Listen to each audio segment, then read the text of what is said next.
سائنسدانوں نے سام کے ذریعے کرونا وائرس کی ویکسین بنانے کی تیاری کر لی ہے۔ نیو یارک کرونا وائرس کی ویکسین اگرچہ تیار ہو چکی ہے، تاہم ماہرین اب بھی ویکسین کی تیاری کے نئے طریقوں کی کھوج میں لگے ہوئے ہیں۔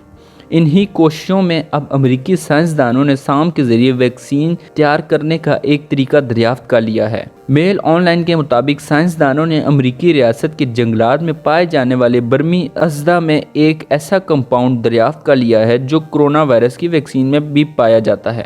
اس کمپاؤنڈ کا نام سکویلین ہے۔ یہ کمپاؤنڈ تیل کی طرح ایک قدرتی مادہ ہے۔ کمرشل پیمانے پہ یہ مچھلی کے تیل سے الگ کیا جاتا ہے۔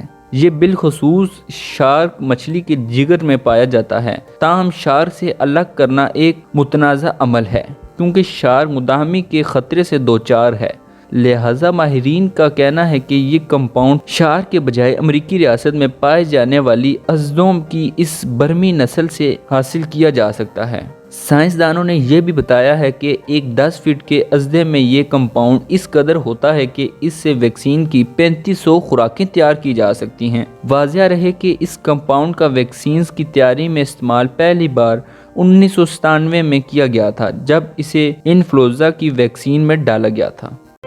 ہمارے اس چینل انفو رائڈر کو سبسکرائب کریں۔ ویڈیو اچھی لگی ہے تو لائک کر دیں، اگر سبسکرائب نہیں کیا تو سبسکرائب کر دیں۔ ملتے ہیں نیکسٹ ویڈیو میں۔